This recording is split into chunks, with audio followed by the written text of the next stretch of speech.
اللهم صل على سيدنا ومولانا محمد وبارك وسلم صلاة وسلاما عليك يا رسول الله صلى الله تعالى عليه وسلم. اعوذ بالله من الشيطان الرجيم. بسم الله الرحمن الرحيم. براءة من الله ورسوله إلى الذين عاهدتم من المشركين. بیزاری کا حکم سنانا ہے اللہ اور اس کے رسول کی طرف سے ان مشرکوں کو جن سے تمہارا معاہدہ تھا اور وہ قائم نہ رہے. سورہ توبہ کی یہ پہلی آیت ہے. سورہ توبہ اسے کہتے ہیں، سورہ برات کہتے ہیں. کل اس کے 11 نام ہے. قرآن شریف کی جتنی صورتیں ہیں سب بسم اللہ کی با سے شروع ہوتی ہے. یہ ایک صورت ہے جو بغیر بسم اللہ کے شروع ہوتی ہے. لیکن قرآن شریف کی جس طرح تمام صورتیں بسم اللہ الرحمن الرحیم کی با سے شروع ہوتی ہے، یہ صورت بھی با ہی سے شروع ہوتی ہے. براءۃ من اللہ. بس فرق اتنا سا ہے کہ بسم اللہ میں جو با ہے وہ حرف جار ہے، اور براءۃ میں جو با ہے یہ اس کلمے کا جز ہے، حصہ ہے. الغرض یہ کہ اللہ تبارک و تعالیٰ فرماتا ہے بیزاری کا حکم سنانا ہے اللہ اس کے رسول کی طرف سے. براءت کے معنی بیزاری کے آتے ہیں، براءت کے معنی علیحدگی کے بھی آتے ہیں، براءت کے معنی امان ختم کرنے کے بھی آتے ہیں، اور براءت کے معنی بری ہونے کے بھی آتے ہیں. یہاں پہ براءت کے معنی بیزاری کے معنی میں ہے، یہاں پہ براءت بیزاری کے معنی میں ہے.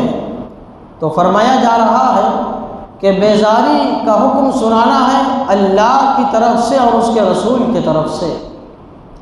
تو بیزاری معنی معاہدہ ختم کرنا، معاہدہ توڑنا. یہ جو معاہدہ توڑنے کا لفظ ہے یہ اللہ تبارک و تعالیٰ کے لیے موضوع نہیں ہے.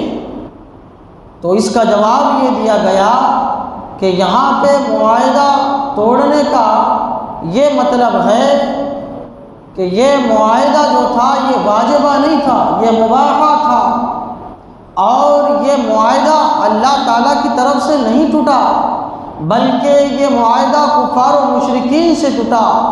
اور جب یہ معاہدہ ہوا تھا تو اس میں کچھ شرائط تھی، وہ شرطیں مفقود ہو گئی، ختم ہو گئی. اور قاعدہ یہ ہے کہ اذا فات الشرط فات المشروط. جب شرط ختم ہو جاتی ہے تو مشروط بھی ختم ہو جاتا ہے. جن شرطوں کی بنیاد پر جو چیزیں قائم تھی تو جب وہ شرطیں ختم ہو گئی تو وہ چیز بھی کیا ہے، ختم ہو جایا کرتی ہے. اس لیے اللہ تبارک و تعالیٰ کی طرف جو ہے اس کی نسبت کی گئی براءت کی.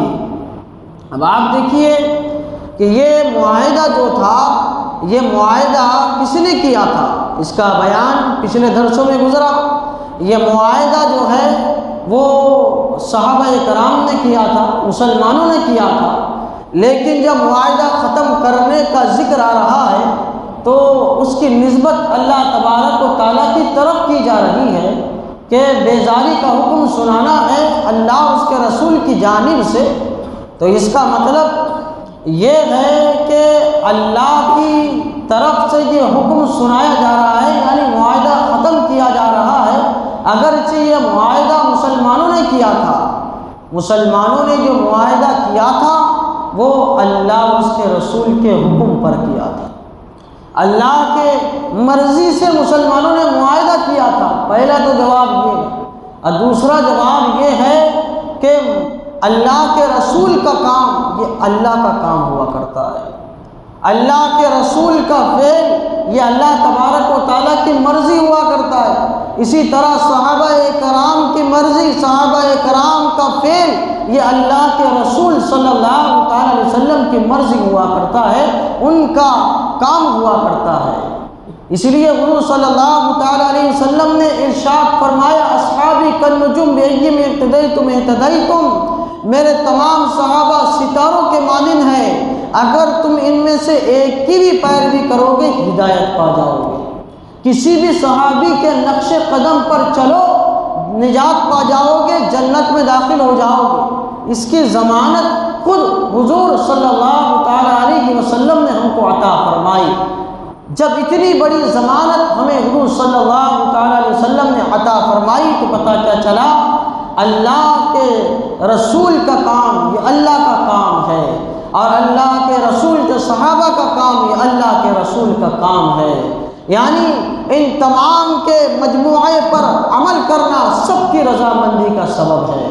تو آپ بتائیے صحابہ کرام کا کیا مقام و مرتبہ ہے اللہ کے رسول کے نزدیک؟ اللہ کے رسول کا کیا مرتبہ ہے اللہ کے نزدیک کہ ان کے کام کو اللہ تبارک و تعالیٰ اپنا کام قرار دے رہا ہے، ان کے معاہدے کو اپنا معاہدہ قرار دے رہا ہے، اور ان کے معاہدے کو جب توڑنے کی بات آتی ہے، ختم کرنے کی بات آتی ہے، اپنی طرف پہلے نسبت کر کے اس سے بیزاری کا اظہار فرما رہا ہے، بعد میں اللہ کے رسول کی طرف سے بیزاری کا اظہار فرما رہا ہے، بعد میں پھر اپنے بندے یعنی مقدس صحابہ کرام کی جانب سے بیزاری کا اظہار فرما رہا ہے۔ لیکن آج کچھ لوگ یہ کہتے ہیں معاذ اللہ رب العالمین، ہر چھوٹی بڑی مخلوق، ہر مخلوق چاہے چھوٹی ہو یا بڑی ہو، یہ اللہ کے نزدیک چمار سے بھی زیادہ ذلیل ہے۔ معاذ اللہ رب العالمین، ہر مخلوق انہوں نے کہا، اس میں انبیاء بھی آ گئے، صحابہ بھی آ گئے، اہل بیت بھی آ گئے، اولیاء کرام بھی آ گئے، سب آ گئے۔ اللہ تبارک و تعالیٰ نے تو ان کا مرتبہ اپنے نزدیک بڑھا دیا، ان کا کیا مقام و مرتبہ ہوگا وہ تو اللہ ہی جانے۔ ہم عام مسلمان حقیر فقیر لوگ، گناہ گار، خطا کار، سیاہ کار، بدکار لوگ، اللہ تبارک و تعالیٰ عام مسلمانوں کے متعلق فرماتا ہے وَلِلَّهِ الْعِزَّةُ وَلِرَسُولِهِ وَلِلْمُؤْمِنِينَ، عزت اللہ کے لیے ہے، عزت رسول کے لیے ہے، اور عزت مسلمانوں کے لیے ہے۔ تو سب مخلوق کا مقام و مرتبہ اللہ کے نزدیک ایک جیسا نہیں ہے۔ جو اللہ والے ہیں اللہ کے نزدیک ان کا مقام و مرتبہ بہت بلند و بالا ہے۔